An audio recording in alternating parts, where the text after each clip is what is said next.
So let's look at this game. I just don't know what's happening behind the scenes with Fnatic, but it just felt like Selfmade and Nemesis made 0 plays, except there was 1 play with Galio and Graves on the Jace. But other than that, throughout the whole series, 0 plays together, okay? And there was no synergy. There was no synergy between top and jungle as well. And I think it was just play around bot. And I just think that solo laners, Beepo and Nemesis just played on an island. And it wasn't enough, you know? And I think Fnatic deserved to lose this. I don't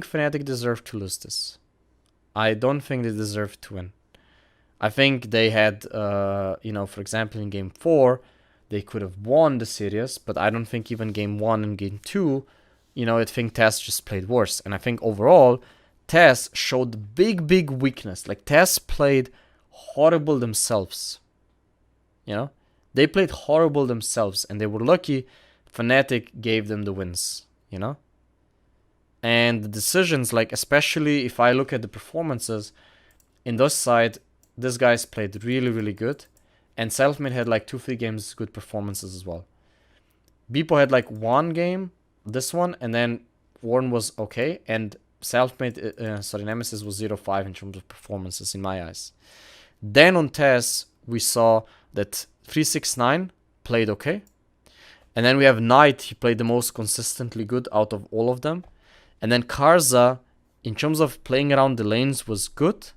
But when he was dealt, like, the lanes, like, he couldn't play around lanes and he had to just jungle, then he did a ton of mistakes. Like the one in, I think, his first game when he went tunnel vision for this Drake with Graves at level 5. Horrible decision. Just horrible.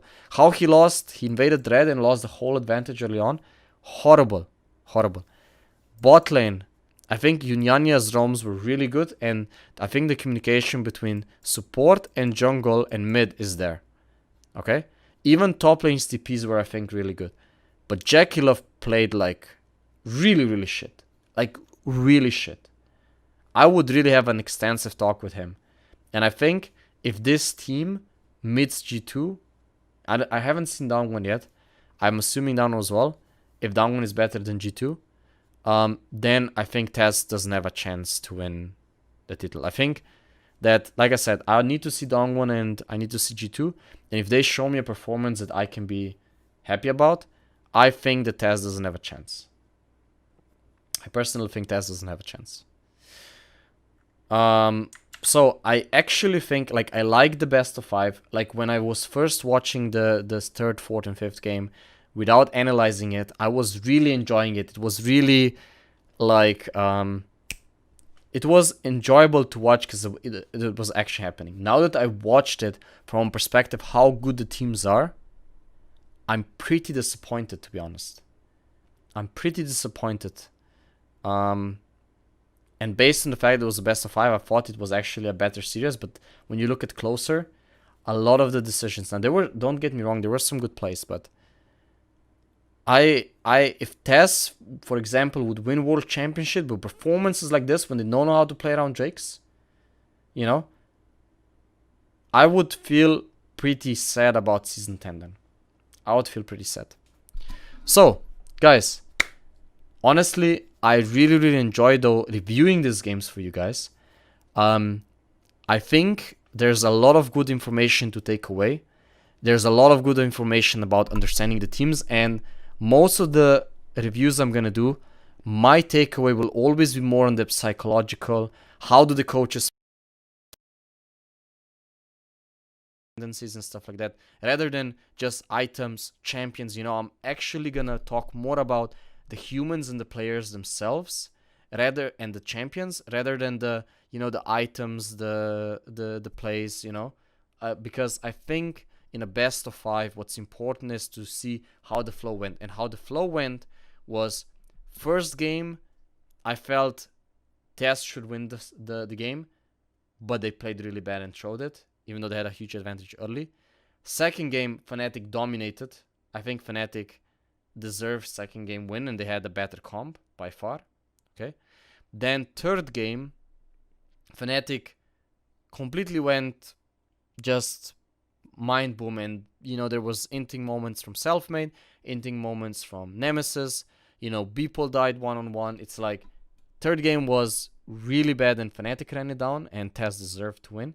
Fourth game, Fnatic had to win, but they don't know how to close out with Herald and what the point is about Senna and how to snowball the vision and how to play around the Drakes and stuff like that.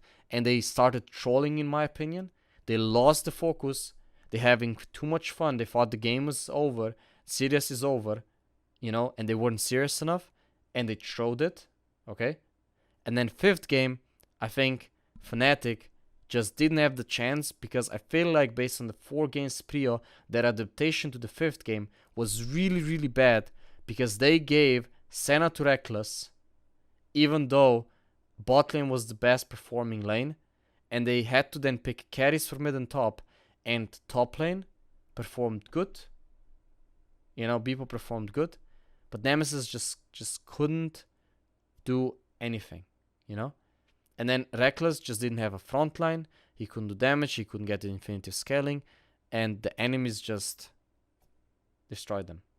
Okay, so overall, I would say, a very common best of 5 games.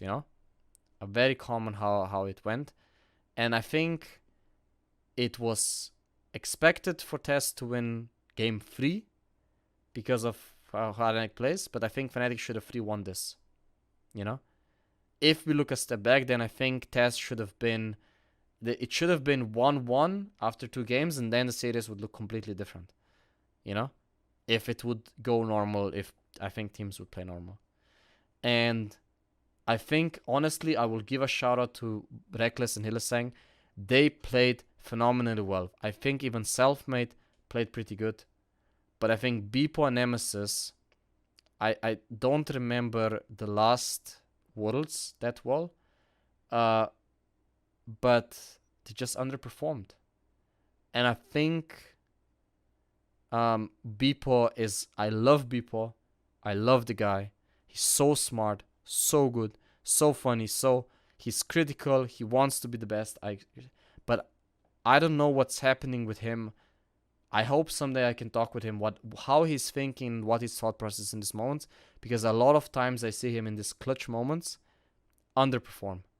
And in Nemesis, I think this was one of the worst series I see him play in a... I mean, I haven't really followed Summer Split that much, but Nemesis played this series bad. Really bad. Okay? And hopefully everything's okay with him in real life and stuff like that. So there's nothing wrong there. But something has to be happening with the Fnatic team. And I don't see bot lane getting switched out. I think Healy and Reckless played phenomenally well. And I don't know what's going to happen with, the top, mid, and jungle, though, for Spring Split next year. TES, though, I don't think they showed this series a performance that would deserve a world championship. I don't think so. I don't see what the hype is about. I love Knight. I know how Knight plays. I think it's really good. I love how Karza plays around the lanes. I really don't like how Jekyllov plays. I think he doesn't... Like, in this series, in my opinion, he showed that he doesn't deserve to be on the team. And I think Yunyanya was kind of like the guy that was in lane, but when he wasn't in lane with Jekyllov, Yunyanya actually played really well. And I think 369, carry-wise on Vladimir, not that good, but tank-wise on Sion, really, really good performance. Okay, so guys, those were the 5 games. Now you know more about the Fnatic players, more about TES players, and I think this will give you a really good insight into what to expect going forward. And if you want to see more videos like this, subscribe, watch my stream. You can support me if you want to. I would really appreciate it, because it makes making this content easier. And if you like it, press the like. If you dislike it, please click dislike and tell me why you didn't like, And any discussions you want to have with me about the games, any thoughts, I would really love to, discuss this in comments with you guys. So hit me up and show me what you got. So, guys, other than that, thank you for being with me in the series. And unfortunately, the second best EU team just got kicked out of Worlds. So I'm gonna go into G2 versus Genji next. And hopefully I can see a very, very good performance that would give me confidence for G2 to win Worlds this year. So, guys, thank you very much for watching. And see you next time. Bye-bye.